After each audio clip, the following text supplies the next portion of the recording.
Guys welcome back to our channel. അപ്പോൾ എല്ലാവർക്കും happy Onam. ഓണമൊക്കെ തീരാനായി, എന്നാലും ഇരിക്കട്ടൊരു വിഷയം. ഞങ്ങളന്നുണ്ടേ തിരുവോണത്തിൻ്റെ അന്ന് നബിദിന ആഘോഷം ഉണ്ടായിരുന്നെ. ഞങ്ങൾക്ക് തിരുവോണത്തിനൊന്നും സദ്യ വയ്ക്കാൻ പറ്റിയില്ല. എല്ലാ കൊല്ലം ഞങ്ങൾ മുടങ്ങാതെ ചെയ്യുന്ന ഒരു പരിപാടിയാണ് നബിദിനത്തിന് കടുവയിൽ പോകാമെന്നുള്ളതും തിരുവോണത്തിൻ്റെ അന്ന് മസ്റ്റായിട്ടും സദ്യ ഉണ്ടാക്കുക എന്നുള്ളതും. മാക്സിമം പറ്റുന്ന അത്രയും കറികൾ ചേർത്ത് സദ്യ ഉണ്ടാക്കി ഇലയിൽ അതങ്ങനെ കഴിക്കുക, പായസം കുടിക്കുക. ഓ സ്വർഗം! ഞങ്ങൾക്കതൊക്കെ ഭയങ്കര സംഭവമായിട്ടുള്ള കാര്യങ്ങളാണ് കേട്ടോ. നിങ്ങൾ തിരുവോണത്തിൻ്റെ ഒന്നും ഇല കട്ട് ചെയ്യുക പോലും ഇല്ല, വാഴയില വെട്ടാൻ പോലും പോകത്തില്ല. അത്രയും കാര്യമായിട്ട് തിരുവോണം ആഘോഷിക്കുന്ന ആൾക്കാരാണ് കേട്ടോ ഞങ്ങൾ. അതിലെ കറികളൊക്കെ ധൃതി ഉണ്ടായിക്കൊണ്ടിരിക്കുകയാണ് അമ്മ. അപ്പോൾ പുറത്ത് ചോറൊക്കെ സെറ്റായി കഴിഞ്ഞു. ഇതിനിടയിൽ എൻ്റെ ബേബി ചെറുതായിട്ടൊന്ന് തോന്നു. അപ്പം ഞാൻ ഒന്ന് ഓടി അവിടം വരെ പോയിട്ട് വരാവേ. എൻ്റെ കണ്ണപ്പ ഏച്ചു വന്നു. ആ വിത്തട്ടിൻ്റെ അന്നാണ് നമ്മൾ ഓണം ആഘോഷിക്കുന്നത്. എൻ്റെ കണ്ണനും ഓണം അന്നാണ് ആഘോഷിക്കുന്നത്. അപ്പം അതിന് വേണ്ടിയിട്ട് എൻ്റെ കണ്ണുമണി ഏച്ചു വന്നതാണ്. അപ്പോൾ ഈ സാമ്പാറിനുള്ള പച്ചക്കറികൾ ഇവിടെ സെറ്റായിട്ടുണ്ട്. അമ്മ കട്ട് ചെയ്ത് വെക്കുന്നുണ്ട്. അത് അവിയലിനുള്ളതാണ്. ചേമ്പും ഉരുളക്കിഴങ്ങും വേറെന്തും കണ്ടിട്ടിട്ട് ബാക്കി പച്ചക്കറി വെള്ളത്തിൽ കിടന്ന് നീന്തുന്നുണ്ട്. കുറേയൊക്കെ കരക്കിരിക്കുന്നുണ്ട്. അപ്പോൾ അമ്മ ഇത് സെറ്റ് ചെയ്യണതിനകം വെച്ച് ഞാനും എൻ്റെ ബേബിയും കൂടെ കാപ്പി കഴിച്ചിട്ട് വരാം. നിങ്ങൾക്ക് ദോശയും ചമ്മന്തിയാണ് കേട്ടോ. കാപ്പി കഴിച്ചിട്ട് വന്നപ്പോഴത്തേക്കും അവിയലിനുള്ളത് കുക്കറിലായിരിക്കുന്നു. സാമ്പാർ അടുപ്പത്ത് കിടന്ന് വിസിലടിച്ച് കളിക്കുന്നു. അപ്പോൾ അത്രയും സെറ്റായി. അപ്പോൾ ഇനി ബാക്കി എന്താ പരിപാടി നോക്കാം. തോരന് വേണ്ടിയിട്ട് പുള്ളിക്കാരി അരിയുന്നുണ്ട്. പപ്പയ്ക്കാണ് കേട്ടോ ഞങ്ങൾക്ക് പ്രാവശ്യം തോരൻ. അപ്പോൾ പപ്പയ്ക്ക തോരനാണ്. അതവിടെ അരിഞ്ഞുകൊണ്ടിരിക്കുന്ന അമ്മയാണ് നിങ്ങൾ ഈ കണ്ടുകൊണ്ടിരിക്കുന്നത്. അമ്മ അവിടെ ചെയ്തുകൊണ്ടിരിക്കുന്നതിൻ്റെ ഗ്യാപ്പിൽ ഞാൻ വീടിനകം തൂക്കാനും തുടയ്ക്കാനായിട്ട് വന്നു. അപ്പോൾ ഈ പരിപാടി ഇതിനിടയിൽ നടക്കണമല്ലോ. എൻ്റെ അമ്മയ്ക്കാണെന്നുണ്ടെങ്കിൽ ഒരു പ്രത്യേക സ്വഭാവമുണ്ട്. അതായത് ഞങ്ങൾ പിള്ളേർ എത്ര ചെയ്താലും അമ്മയ്ക്കത് ചെയ്തൊരു തൃപ്തി കിട്ടത്തില്ല. പുള്ളിക്കാരിക്ക് എന്നെ കുക്കിംഗ് ചെയ്യണം, പുള്ളിക്കാരിക്ക് എന്നെ കട്ട് ചെയ്യണം, പുള്ളിക്കാരിക്ക് തേങ്ങ ചിരണ്ടണം, അങ്ങനെ എല്ലാ കാര്യങ്ങളും A to Z കാര്യങ്ങൾ കുക്കിങ്ങിൽ അമ്മയ്ക്ക് തന്നെ ചെയ്യണം എന്നുള്ള നിർബന്ധം ഉള്ളതുകൊണ്ട് ഞങ്ങൾ ആ ഏഴയിൽ എത്തിക്കത്തില്ല. പിന്നെ ഈ അടുത്തായിട്ട് ഇപ്പോൾ കാലിൻ്റെ മുട്ടും നടുവും നല്ല വേദനയാണ്. അതുകൊണ്ട് ഇപ്പം ഞങ്ങളെയൊക്കെ കിച്ചണിൽ കയറ്റും എന്തെങ്കിലുമൊക്കെ സഹായങ്ങൾ, അൽക്കുലത്തെ സഹായങ്ങൾ എന്തെങ്കിലുമൊക്കെ തട്ടിക്കൂട്ട് സെറ്റപ്പിലൊക്കെ ചെയ്യിച്ചിട്ട് ഞങ്ങളെ തന്നെ പറഞ്ഞുകൊടും. എന്നിട്ട് അമ്മ തന്നെ മാക്സിമം കാര്യങ്ങളും സ്വന്തമായിട്ട് നിന്ന് സമയം എടുത്ത് ചെയ്യും. എത്ര സമയം എടുത്താലും പുള്ളിക്കാരിക്ക് തന്നെ ചെയ്യണം എന്നുള്ള നിർബന്ധവും വാശിയും അത് മസ്റ്റാണ്. അത് വിട്ടൊരു കളിയില്ല. അപ്പം ഞങ്ങളിവിടെ തകൃതിയായി പണിയെടുത്തുകൊണ്ടിരിക്കുന്നതിനിടയിൽ ഒരാൾ ഫോണിൽ ഞോണ്ടുന്നു, ഒരാൾ പൂച്ചക്കുഞ്ഞിനെ ഉപദ്രവിക്കുന്നു, പൂച്ചക്കുഞ്ഞ് തിരിച്ച് ഉപദ്രവിക്കുന്നു. എനിക്കെന്താ ഈ വിക്കും ഇതെല്ലാം പറഞ്ഞേ. വിക്കും ഇവരൊക്കെയും കൂടെ ഒരുമിച്ച് വരികയെന്ന് പറഞ്ഞു കേട്ടിട്ടേ ഉള്ളൂ. അതിൻ്റെ രൂപമാണ് ഞാനെന്ന് തോന്നുന്നു. ചില കാര്യങ്ങൾ പറയുമ്പോഴത്തേക്കും വിക്കി വേറെ എന്തെങ്കിലും കാര്യത്തിലെത്തും. അപ്പോൾ ആ പിള്ളേരവിടെ കിടന്ന് അടിയോടട്ടെ. നമുക്ക് ബാക്കി പരിപാടിയിലോട്ട് നോക്കാം. പൂച്ചക്കുഞ്ഞാണെങ്കിൽ കണ്ണനേക്കാളും അടിയും വഴക്കും. കണ്ണനാണെങ്കിൽ പൂച്ചക്കുഞ്ഞിനേക്കാളും കുരുത്തക്കേട്. എനിക്കറിയത്തില്ല രണ്ടും കൂടെ എന്താവുമെന്ന്. അപ്പോൾ അടുക്കളയിലത് ഇത് മറ്റേ പച്ചടി കിച്ചടി എനിക്കറിയാൻ പാടില്ല. വെള്ളരിക്കയാണോ ബീട്രൂട്ടാണോ പച്ചടി കിച്ചടി ആവണേന്ന് അറിയാൻ പാടില്ല. മാങ്ങ വെള്ളത്തിൽ കിടന്ന് കണ്ണ് എഴുതുന്നത് അച്ചാറിന് വേണ്ടിയിട്ടാണ്. അപ്പോൾ അത് കാര്യങ്ങൾ സെറ്റ് ചെയ്യണം. പിന്നെ പുളിശ്ശേരിക്ക് വേണ്ടിയിട്ടുള്ള സംഭവം സെറ്റായിട്ടുണ്ട്. ബാക്കി പച്ചക്കറി കുറച്ചുകൂടെ കിടപ്പുണ്ട്. അതിന് എന്തിനാണെന്ന് എനിക്കറിയാൻ പാടില്ല. അപ്പോൾ ഗൊപ്പ് വന്നു മാങ്ങ ചെത്താനായിട്ട്. ഗൊപ്പ് മാങ്ങ ഒരു സൈഡിൽ ചെത്തുന്നുണ്ട്. അമ്മ എന്തോ ചെയ്യുന്നുണ്ട്. കണ്ണൻ അവിടെ നിന്ന് മാങ്ങ ചെത്തുന്നത് നോക്കുന്നുണ്ട്. കൂട്ടത്തിൽ മാങ്ങ പീസ് അടിച്ച് മാറ്റി കഴിക്കുന്നുണ്ട്. അപ്പോൾ എൻ്റെ അടുത്ത പരിപാടി എന്ന് പറയുന്നത് തേങ്ങ ചിരണ്ട എന്നുള്ളതാണ്. 4 തേങ്ങ പൊതിച്ചുകൊണ്ട് വന്നിട്ടുണ്ട്. അതിലെത്രണ്ണം ചിരണ്ടണം എന്നുള്ളതിനെക്കുറിച്ച് അറിയാൻ പാടില്ല. എന്നാലും എനിക്ക് അമ്മച്ചി പറഞ്ഞ കണക്കനുസരിച്ചൊരു 3 എണ്ണം ചിരണ്ടണം എന്നാണ് പറഞ്ഞേക്കുന്നത്. എന്നാലും 3.5 എണ്ണമെങ്കിലും വേണ്ടി വരും നമ്മൾ പറയുന്നുണ്ട്. പായസം, തോരൻ, പരിപ്പ്, അതേപോലെയുള്ള ബാക്കി കറിയൊക്കെ എല്ലാത്തിനും തേങ്ങ വേണം. പായസത്തിന് ഒത്തിരി തേങ്ങ വേണം. അപ്പം ചിരണ്ടി എടുക്കുക തന്നെ. തേങ്ങ ചിരണ്ടി കഴിഞ്ഞു. ഞാൻ ഓൾമോസ്റ്റ് 3 തേങ്ങ ചിരണ്ടി. അല്ലല്ലോ ചിരട്ട എവിടെ ഇരിക്കുന്നു, തേങ്ങയുടെ ചിരട്ട എവിടെ ഇരിക്കുന്നു. 2 വരും പോവും ആ പരുവത്തിലായിരുന്നു. അപ്പോൾ കിട്ടിയ ഗ്യാപ്പിൽ അമ്മ പായസത്തിനുള്ള തേങ്ങ അരച്ച് വെക്കുന്നതാണ് കേട്ടോ. കൊപ്പ് മാങ്ങ ചെത്തി ഇതുവരെയും തീർന്നിട്ടില്ല, അവിടെ നിന്ന് ചെത്തണേ ഉള്ളൂ. അപ്പോൾ അത് സെറ്റ് ചെയ്തതിന് ശേഷം പിന്നെ തോരത്തിന് അരയ്ക്കാനുള്ളത്, അതായത് കറണ്ട് പോയി വന്ന് നിൽക്കുന്നുണ്ട്, അരയ്ക്കാനുള്ളതും പിഴിയാനുള്ളതും അതേപോലെ അതായത് മിക്സിയുടെ കറണ്ടിൻ്റെ പരിപാടികളെല്ലാം കൂടെ ഒരുമിച്ച് ചെയ്ത് തീർത്ത് വെച്ചതിന് ശേഷം അതിന് വേണ്ടിയിട്ടാണ് കേട്ടോ ഒരുമിച്ച് തേങ്ങ തിരികെ വെച്ചത്. അപ്പോൾ ആ പരിപാടിയെല്ലാം ഒതുക്കി വെച്ചതിന് ശേഷം ബാക്കി അടുപ്പിൽ വെക്കാനുള്ള സംഭവങ്ങൾ ചെയ്യാൻ വിചാരിച്ചു. അവിടെ തോരൻ സെറ്റ് ആവുന്നുണ്ട്, അവിയൽ സെറ്റ് ആവുന്നുണ്ട്. ബാക്കി കുറച്ച് കാര്യങ്ങളും കൂടെ ഉള്ളൂ ഇനി ചെയ്യാൻ വേണ്ടിയിട്ട്. അപ്പം ഞങ്ങൾ അമ്മ ചെയ്യണതിനിടയിൽ ഇല വെട്ടാൻ പോവുകയാണ്. ഇല വെട്ടാൻ ഞാനും കൊപ്പും കൂടെയാണ് കേട്ടോ പോണേ. വല്യപ്പാടെ ഷെഡിൻ്റെ അവിടെ 3-4 വാഴ നിൽപ്പുണ്ട്, അതിൽ നിന്ന് വെട്ടാമെന്നാണ് വിചാരിക്കണേ. ഞങ്ങളുടെ പണയുടെ അകത്താണെന്നുണ്ടെങ്കിൽ ഭയങ്കരമായിട്ട് കാട് കയറി കിടക്കുന്നുണ്ട്. വെറുതെ ഇതിനിടയിൽ പോയി റിസ്ക് എടുക്കേണ്ടെന്ന് വെച്ചിട്ട് ഞങ്ങൾ ഇവിടെ നിന്ന് തന്നെ വെട്ടാമെന്ന് വിചാരിച്ചു.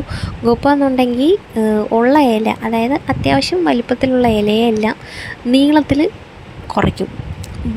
വീതിയിലിരിക്കുന്ന ഇലയുടെ നീളത്തിൽ കുറച്ച് വെട്ടും. അപ്പോൾ പിന്നെ എങ്ങും എത്തത്തില്ല. സദ്യ ഉണ്ണാൻ വേണ്ടിയിട്ട് കുട്ടി ഇല കൊണ്ടുപോകേണ്ട അവസ്ഥ വന്നു. അങ്ങനെ ഞാൻ പിന്നെ പിടിച്ച് വാങ്ങിച്ചിട്ട് ഞാൻ തന്നെ വെട്ടി. അങ്ങനെ ഞങ്ങൾ 3-4 ഇല വെട്ടി എടുത്തതിന് ശേഷം ഞങ്ങൾ വീട്ടിൽ പോവുകയാണേ.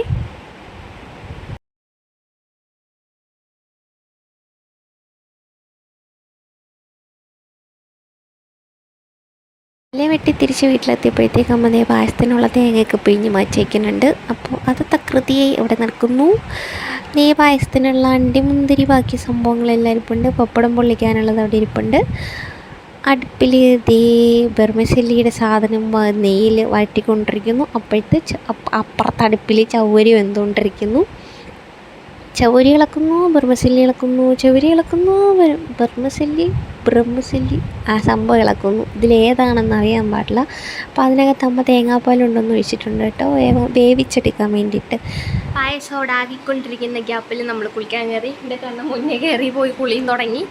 അപ്പം നമ്മൾ കുളിച്ച് എൻ്റെ കണ്ണനിൽ നിന്ന് ഷർട്ടും മുണ്ടുമാണ് ഓണക്കൊടി. അപ്പോൾ അതൊക്കെ ഇട്ട് സുന്ദരനായിട്ട് ബാക്കി കാണിക്കാവേ. ഇതാണ് കേട്ടോ കണ്ണൻ്റെ ഓണക്കോടി. ഞാൻ അന്ന് ലുലുവിൽ പോയപ്പോഴത്തേക്കും മേടിച്ചാണ്. ആ വീഡിയോയിൽ ഞാൻ പറഞ്ഞിട്ടുണ്ടായിരുന്നു കുറച്ച് സാധനങ്ങൾ മേടിച്ചിട്ടുണ്ടായിരുന്നത്. അത് കണ്ണനാണ് കേട്ടോ മേടിച്ചിട്ടുണ്ടായിരുന്നത്. ഈ ഷർട്ട് എനിക്ക് തോന്നുന്നു 800 സംതിങ് പറഞ്ഞിട്ടുണ്ട്. അപ്പോൾ അവനെ വെച്ചിട്ട് പുതിയ ഉടുപ്പൊക്കെ ഇട്ട് സുന്ദരനായി നിൽക്കല്ലേ, കുറച്ച് ഫോട്ടോസൊക്കെ എടുക്കാൻ വിചാരിച്ചിട്ട് കുറച്ച് ഫോട്ടോസും വീഡിയോസൊക്കെ എടുത്തു. അതിലെടുത്ത വീഡിയോ ആണ് കേട്ടോ ഞാൻ ഈ ആഡ് ചെയ്തേക്കണേ. അതാണത് സൈസ് ഫിറ്റ് ആവാത്തത്. റീൽ ചെയ്യാൻ വേണ്ടിയിട്ട് എടുത്ത വീഡിയോ ആണ് കേട്ടോ. അപ്പോൾ സംഭവം അതൊക്കെ കഴിഞ്ഞ് ഫോട്ടോസും കാര്യങ്ങളൊക്കെ എടുത്തു കഴിഞ്ഞതിന് ശേഷം നമുക്ക് ഫുഡ് കഴിക്കാനുള്ള സമയമായി. അപ്പോൾ ഫുഡ് സെർവ് ചെയ്യണം. സംഭവങ്ങളെല്ലാം വേവിച്ച് സെറ്റ് ചെയ്ത് വെച്ചിട്ടുണ്ട്. ഇലയെല്ലാം കഴുകി കൊണ്ടുപോയി വിരിക്കണം. അപ്പം നമുക്കതെല്ലാം പറക്കി വെച്ചിട്ട് വിളമ്പിയതിന് ശേഷം ബാക്കി കാണിക്കാവേ.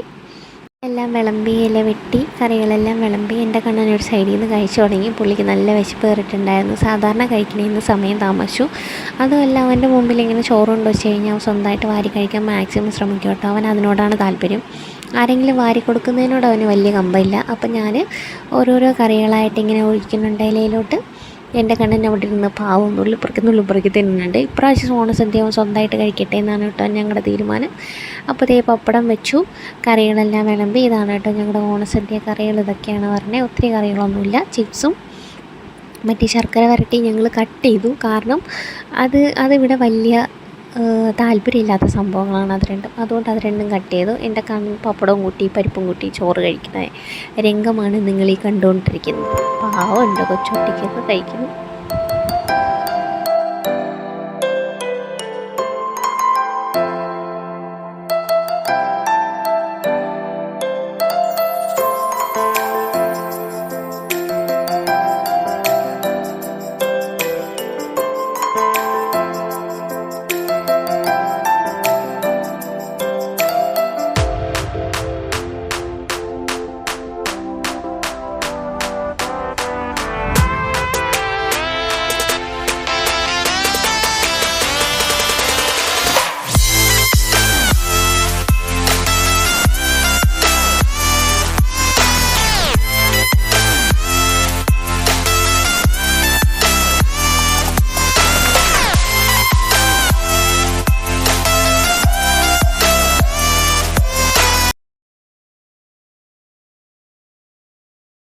ചോറ് കഴിച്ച് കഴിഞ്ഞ് ഇനി പായസത്തിൻ്റെ സമയമാണ്. അതിന് വേണ്ടിയിട്ട് ഞാൻ പഴം വെച്ചു.